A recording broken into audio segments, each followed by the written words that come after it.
நிறைய விசேஷங்கள்ல நாங்க பார்த்துருக்கோம். இப்ப பிறந்தநாள் விழான்னு பார்த்தீங்கன்னா நம்மளுடைய தமிழ் உணவுகளே போட மாட்டேங்கிறாங்க. அதுவும் பார்த்தீங்கன்னா, நெறையா செட்டிநாடு பகுதியில நம்ம பிறந்தநாள் கொண்டாட நல்ல வழக்கமா வச்சிருக்காங்க. அதுவும் நல்ல வரவேற்கக்கூடிய ஒரு எங்களுக்கு சந்தோஷமா இருக்கும்.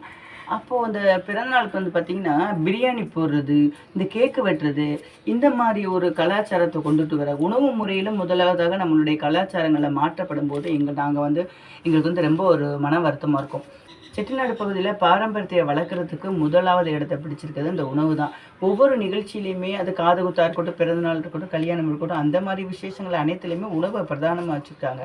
அப்ப அந்த உணவு பிரதானமா இருக்கும்போது, உணவோட தரம், உணவோட அந்த தன்மை எல்லாமே நல்ல பிரமாணமாகும். இப்போ இப்போ லேட்டஸ்ட்டா இப்போ நாங்க ஒரு 12, 15 வருஷமாலுமே பார்க்குறோம். இந்த விசேஷங்கள்ல அம் பிரியாணி போடுறது, 2வது பார்த்தீங்கன்னா, பிறந்தநாளைக்கு கேக்கு வெட்டுறது, இதெல்லாம் இந்த கலாச்சார சீரழிவுன்னு தான் நான் சொல்லணும். ஏன்னா, நம்மளுடைய கலாச்சாரத்துக்கும், நம்மளுடைய செட்டிநாடு பாரம்பரியத்துக்கும் அது ஒரு பெருமை சேர்க்க விதமா இருக்காது அப்படிங்கிறத என்னோட கருத்தா நான் பதிவிடுவேன்.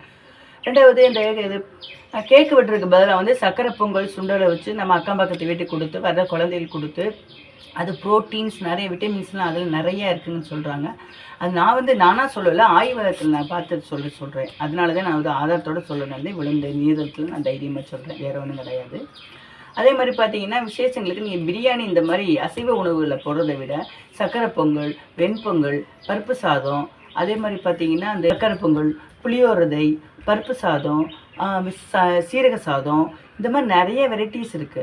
அது போட்டு நீங்க பண்ணினீங்கன்னு வச்சுக்கங்க, பக்கத்துல ஏதாச்சும் கூட்டு, பொரியல் இந்த மாரி இரவு நேரங்களுக்கு நல்லா சாப்பிடலாம். நெறைய பேர் சாப்பிடலாம். நம்ம இந்த கோயில்களே பார்த்தீங்கன்னா, புளியோதரை சாதம், சர்க்கரை சாதம், வெண்பொங்கல், பருப்பு பொங்கல் இந்த மாரி தான் நாங்க குடுக்குறோம். ஸோ, அதெல்லாம் நம்ம உடல் ஆரோக்கியத்துக்கு மென்மேலும் அ ஆரோக்கியத்த வளர்க்க தான் நம்ம குடுக்குறோம். ஸோ, அதுக்காக சொல்றேன். நம்ம பண்டிகை அப்படின்னு எடுத்துக்கிட்டோம், நம்ம வீட்டு விசேஷம் அப்படின்னு எடுத்துக்கிட்டு, அதில ஏதாச்சும் அசைவ உணவுகள நம்ம தவிர்க்கிறது ரொம்ப நல்லது.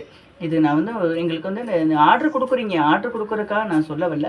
ஸோ, இந்த நிகழ்வுக்கு, இந்த மாரி நிகழ்ச்சிகளுக்கு, இந்த மாரி உணவுகள நம்ம சமைச்சு பகிர்ந்து சொந்த பந்தங்களுக்கு குடுத்தா தான், ஸோ எல்லாருக்கும் எல்லா வகையிலயும் ஒரு சந்தோஷம் கிட்டும். அத வச்சு உடல் உபாதைகள் வராது அப்படிங்கிறத நான் இந்த நேரத்துல தெரிவிச்சுக்கிறேன்.